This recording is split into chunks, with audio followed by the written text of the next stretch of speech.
Hello friends, career नट YouTube channel पर आपका एक बार फिर से स्वागत है। SSC staff selection commission MTS यानी कि मल्टीटास्क स्टाफ और हवलदार के लेवल पर कुछ वैकेंसियां निकाली हैं।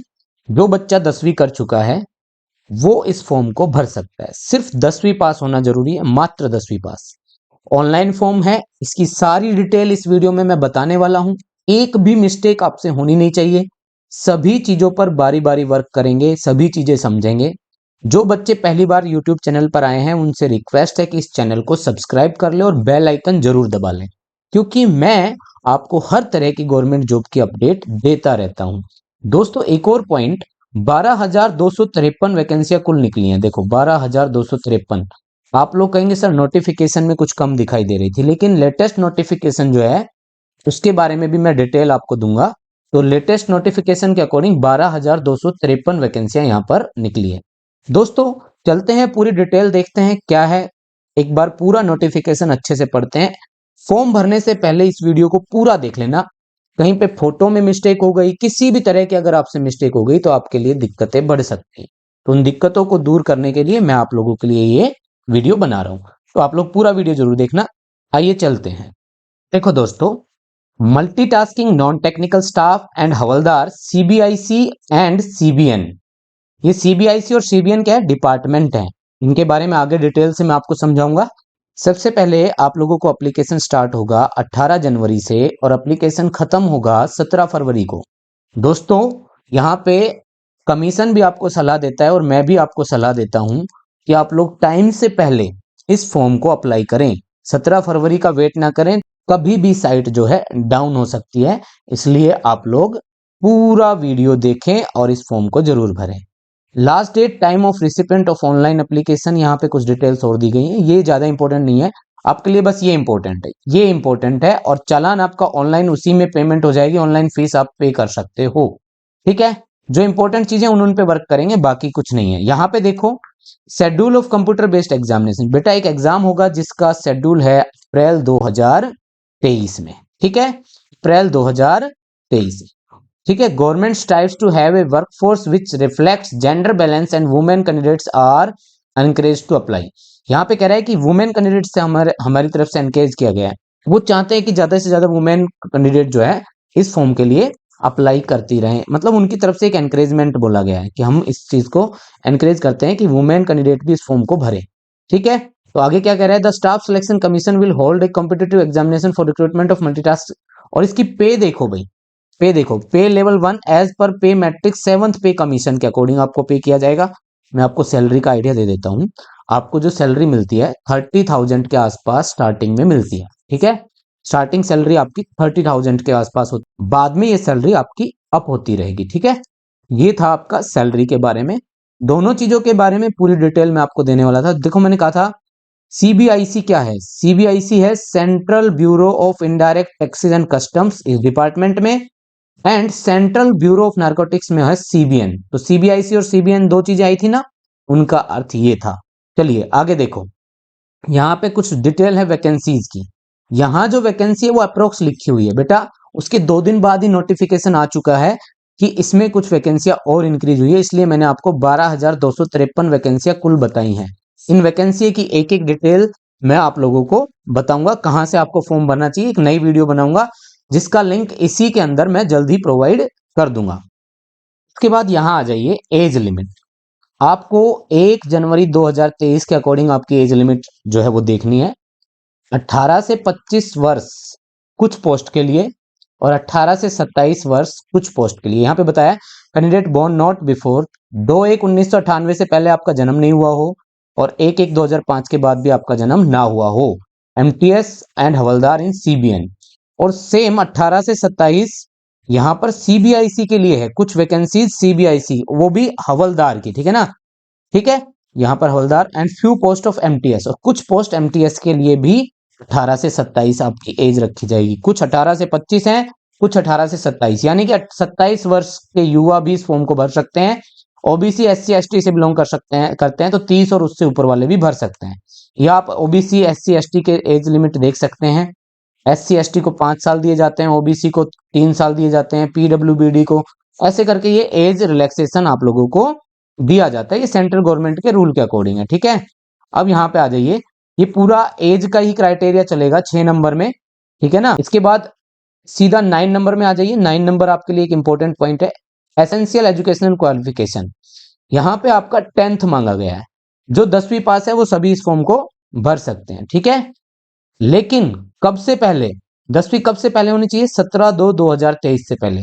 यानी कि जो आपकी लास्ट डेट है फॉर्म भरने की, उससे पहले आपके पास 10वीं होनी जरूरी है, ठीक है। और भी चीजें हैं यहाँ पे इंपॉर्टेंट। 9 के बाद आप लोग 10 नंबर में आ जाइए, how to apply. How to apply में application must be submitted in online mode, ठीक है। ऑनलाइन मोड में ही अप्लाई होगी और उसका लिंक जो है हमारी वेबसाइट पर आपको दिया गया है। अब यहां पर एक बहुत ही इंपॉर्टेंट पॉइंट है, ये पॉइंट, इसके बारे में मैं आगे भी बात करूंगा। Photo, the photograph of the candidate should not be more than 3 months old. ये ऑर्डर था एक, ठीक है, बताया ना, honourable supreme court in the matter of Shantanu Kumar. यहाँ पे फोटोग्राफ जो है उसके बारे में बताया गया डिटेल से, the photograph of the candidate should be not be more than 3 months old. तो आपकी फोटोग्राफ जो है 3 महीने से पुरानी ना हो। इस जब आप फॉर्म भरते हो तो 3 महीने से पुरानी फोटो नहीं होनी चाहिए। From the date of publication of notice of the examination, ठीक है। The photograph should be without cap and spectacles. आपको कैप नहीं लगानी है, आपको चश्मे नहीं लगाने हैं, चाहे आपके नंबर के हो चाहे गॉगल्स हो, किसी तरह के स्पेक्टेकल्स आपको नहीं लगाने। The frontal view of the face should be clearly visible. और आपका फ्रंटल व्यू है जो बहुत ही क्लियर होना चाहिए, सामने से फेस जो है बहुत ही क्लियर होना चाहिए। तो कोशिश करना फोटो वाला जो एरिया है इसको बड़ा ध्यान से समझना, और भी मैं आगे चल के इसका डिटेल से आपको समझाऊंगा, ठीक है। 10.3 यहाँ पे एक इंपॉर्टेंट पॉइंट है, ये देखो, before submitting the application form candidate must ensure that the photograph is uploaded as per the given instructions. जैसी फोटो मांगी गई है वैसी हो, क्योंकि फोटो की वजह से बहुत सारे बच्चों के जो है फॉर्म रिजेक्ट हो जाते हैं, तो फोटो में तो बहुत ज्यादा ध्यान रखना है आपको, ठीक है। इसके बाद 10.5 candidates are advised in their own interest to submit online application much before the closing date. ये मैंने शुरू में आपको बोला कि क्लोजिंग डेट से पहले पहले इसको अप्लाई करने की कोशिश करो, लेट ना करो। इसके बाद 11 नंबर में देखो आपके पास एप्लीकेशन फीस आई है। ये सिर्फ जनरल वाले कैंडिडेट जो है उनको भरनी है और ओबीसी वाले हैं उनको भरनी है। इसके अलावा किसी को नहीं भरनी है, ना वुमेन को भरनी है। वुमेन को भी फीस नहीं भरनी है, मात्र 100 रुपए भरने हैं, वो भी किसको, जनरल और ओबीसी के मेल कैंडिडेट को, ठीक है।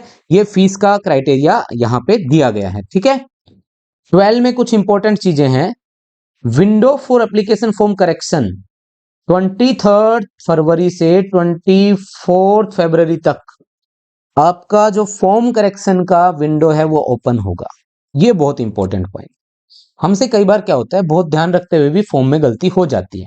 तो जो फॉर्म में आपसे गलती हो जाए तो आपके पास 2 दिन और रहेंगे, 23 फरवरी और 24 फरवरी को 2 दिन के लिए विंडो फिर से ओपन होगी, जहां पे आप अपने फॉर्म में जो मिस्टेक हुई है उसे आप करेक्ट कर सकते हैं, ठीक है। जो भी मिस्टेक है, लेकिन मिस्टेक की कुछ फीस है, वो फीस क्या है वो आगे आपको 12.4 में आपको समझ में आएगी। तो ये ध्यान रखना, 2 दिन के लिए आपका विंडो करेक्शन के लिए ओपन होगा। ये फीस आपके सामने है, देखो, 200 रुपीज करेक्शन के लिए, ठीक है। सेकेंड टाइम करेक्शन कर सकते हो, अगर आपको दोबारा से करेक्शन की रिक्वायरमेंट पड़ जाए, एक बार कर दिया दोबारा, तो फिर 500 रुपए फॉर मेकिंग करेक्शंस एंड रीसबमिटिंग और मॉडिफाइड। दोबारा करते हो तो 500 रुपए आपको करेक्शंस के लिए देने पड़ेंगे, ठीक है ना। पहली बार करेक्शन का कितना है, 200, दूसरी बार ठीक करते हो तो 500 रुपए। ये आपको ध्यान रखना है, इसलिए पहली बार में ही कोशिश करो आप फॉर्म सही भर दो ताकि करेक्शन की रिक्वायरमेंट ही ना रहे। सेंटर ऑफ एग्जामिनेशन, सेंटर की बात कर लेते हैं। यहाँ पर देखो, हमारे पास ये है, एक तो सेंट्रल रीजन सीआर बोलते हैं, बिहार और उत्तर प्रदेश के जो युवक हैं या फिर जो बिहार और उत्तर प्रदेश से फॉर्म भरना चाहते हैं, ऐसा कोई फिक्स नहीं है कि आप बिहार उत्तर प्रदेश से नहीं हो तो आप बिहार उत्तर प्रदेश का नहीं भर सकते, आप कहीं का भी फॉर्म लगा सकते हो। टोटल मिलाकर 9 रीजन है जहां पर आप लोग अप्लाई कर सकते हो और किसी भी एक रीजन को आप सेलेक्ट कर सकते हो। यहाँ पे दिया है a candidate has to give option for 3 centre. 3 centre आप लोग चूज कर सकते हैं, अलग अलग नहीं कर सकते हैं, तो 3 सेंटर अपने दिमाग में रखना जो भी आपको चूज करने हैं। इसके बाद आते हैं भाई, इंपॉर्टेंट पॉइंट जो है वो है 14 में क्या दिया हुआ है, कंप्यूटर बेस्ड एग्जामिनेशन। जो आपका सिलेबस चेंज हुआ है उसके बारे में बात कर लेते हैं। स्कीम ऑफ एग्जामिनेशन यानी कि सिलेक्शन प्रोसेस में कुछ चेंजेस है। ये एसएससी ने लगभग हर एक एग्जाम में चेंजेस किए हैं, तो इस एग्जाम में भी कुछ चेंजेस किए गए हैं। इनको समझना बहुत जरूरी है। नए बच्चे के लिए तो नया है, उसको कोई दिक्कत नहीं है, लेकिन जो पुराने हैं उनको भी समझना जरूरी है। जो पहली बार एसएससी का नहीं भर रहे हैं 2-3 बार भर चुके हैं उनके लिए भी जरूरी है। ठीक है, computer based examination, physical efficiency test, physical standard test only for the havildar post. ये जो फिजिकल एफिशिएंसी और फिजिकल स्टैंडर्ड टेस्ट है ये सिर्फ हवलदार पोस्ट के लिए है। ठीक है ना। The computer based examination will be conducted in Hindi, English and 13 regional language.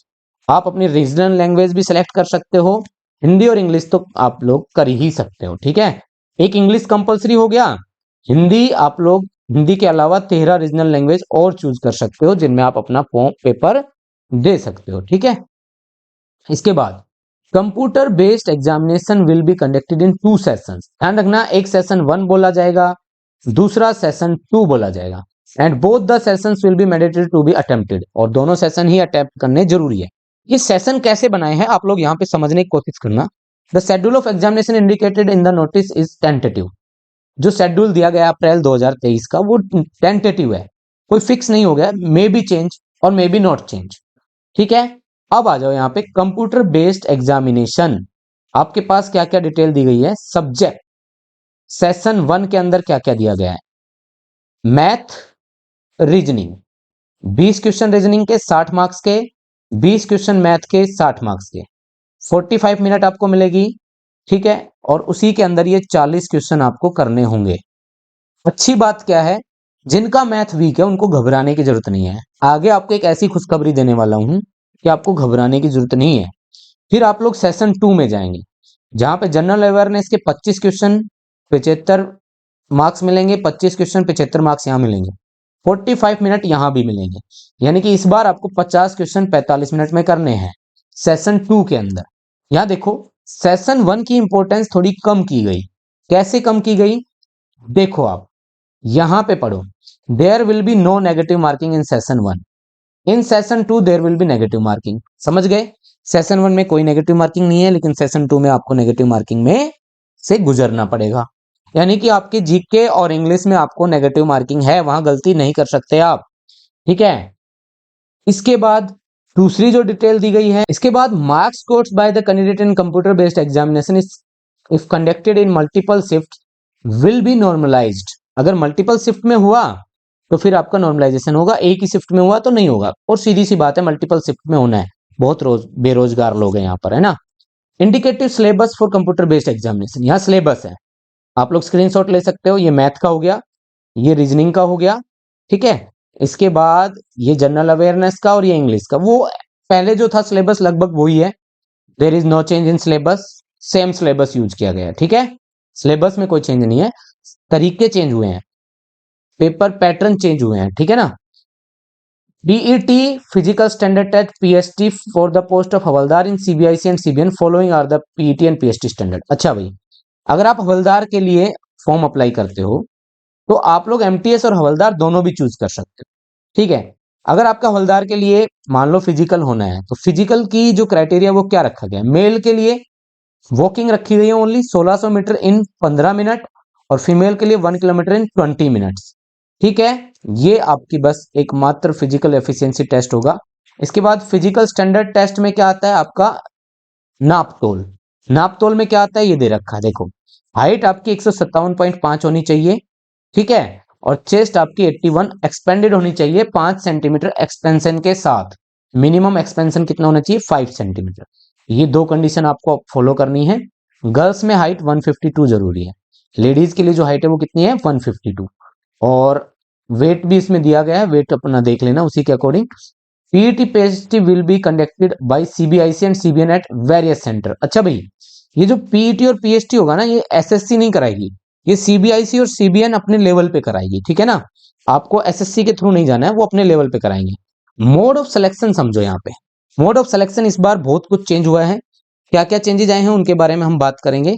तो देखो, the performance of the candidate in session 1 will be evaluated first and performance in session 2 would be evaluated only if a candidate qualifies in session 1। ये बहुत important point है। अगर आप session 1 में qualify होते हैं तो ही आपका सेशन 2 का जो मार्क्स है वो एवेल्युएट किए जाएंगे, अदरवाइज नहीं किए जाएंगे। ठीक है ना। तो सेशन 1 में पासिंग मार्क्स क्या रखे गए हैं, यूआर के लिए 30%, ये सेशन 2 में भी है, इतना तो कंपलसरी है। सेशन 2 का अलग से भी कुछ बताया गया। ठीक है, 25% और 20%, ठीक है, दोनों के लिए सेम है। लेकिन आगे क्या बोला, the recruitment process for the post of havildar will consist of computer based examination, physical efficiency test and physical standard test. MTS के लिए ओनली कंप्यूटर बेस्ड एग्जामिनेशन और हवलदार के लिए आपके कुछ और भी चीजें हैं, ठीक है। For the post of MTS there will be separate category wise state UT wise cut off in session 2। मतलब क्या हुआ इसका, सेशन 2 के बेस पे ही आपकी कट ऑफ लगेगी, सेशन 1 का कोई रोल नहीं है, ध्यान रखना, सेशन 1 का कोई रोल नहीं है। For the post of MTS candidates will be shortlisted on the basis of their performance in session 2। ये मैं बताना चाहता था, सेशन 1 का कोई रोल नहीं है, सेशन 1 जस्ट एक क्वालिफाइंग पेपर है। सेशन 1 जैसे ही क्वालिफाई कर लोगे आप लोग, सेशन 2 में अगर आपके मार्क्स अच्छे हैं, सबसे अच्छे हैं, तो यू आर एलिजिबल, तो आप एलिजिबल हो जाते हैं। अगर सेशन 2 क्वालिफाई हो गया, सेशन 1 क्वालिफाई और सेशन 2 आपने अच्छे मार्क्स ले लिए तो आप क्वालिफाई हो जाएंगे। तो ये बहुत ही इंपॉर्टेंट पॉइंट था, क्योंकि ये चेंजेस हैं। दूसरा, पहले एमटीएस के अंदर जो है एक रिटन टेस्ट होता था, अभी रिटन टेस्ट की कोई भी रिक्वायरमेंट नहीं है, यहाँ पे कोई रिटन टेस्ट नहीं दिया गया है। देखो बच्चों, फोटो के बारे में मैं बताना चाह रहा था, ऐसा फोटो चलेगा, इसको आप ध्यान से देख लीजिए। ये एक्स्ट्रा कलर है, ये बहुत ज्यादा क्लोज से खींच दी, यहाँ पे कान कट रहा है थोड़ा सा, देखो इसका क्लोज हो गया, ऊपर से सर कट रहा है, नीचे से है ना, ये कैप लगा ली, ये भी अलाउड नहीं है, ठीक है। फोटो के बारे में ध्यान से समझ ले। इसके बाद ये सारी ब्लर फोटोग्राफ अलाउड नहीं है, फोटोग्राफ ब्लर नहीं होनी चाहिए। फोटोग्राफ के अंदर आगे कह रहा है इन्वर्टेड नहीं होनी चाहिए, इन्वर्टेड देख रहे उल्टा हो गया, ज्यादा डार्क नहीं होनी चाहिए, विद गोगल्स नहीं होनी चाहिए, समझ गए हो। और भी हैं जहां पर मिस्टेक होती है अक्सर बच्चों से, फेसिंग साइडवेज, ऐसे मतलब सेल्फी टाइप का नहीं होना चाहिए, साइड में देखते हुए फोटो नहीं होनी चाहिए, ज्यादा छोटी नहीं होनी चाहिए, विद स्पेक्टिकल्स, चश्मे भी नहीं होने चाहिए। ये सारी फोटो आप लोगों ने ध्यान से देखी होगी। फोटो सिर्फ एक तरह के अलाउड है, वो भी सामने देखो, बिना चश्मा, बिना कैप, बिना ब्लर हुए फोटो, अच्छी साफ क्लीन फोटो होनी चाहिए, ये जो आप सामने दिखाई दे रही है, ठीक है ना। तो इस तरह की फोटो ही आप लोग अप्लाई कर सकते हैं, और कोई फोटो आपके लिए अलाउड नहीं है। तो ये सब डिटेल्स थी एसएससी के इस फॉर्म के बारे में। तो फॉर्म भरने से पहले फोटो के बारे में, अपना सिलेबस चेंज के बारे में अच्छे से देख लेना, और साथियों के साथ भी शेयर कर देना। Thank you very much.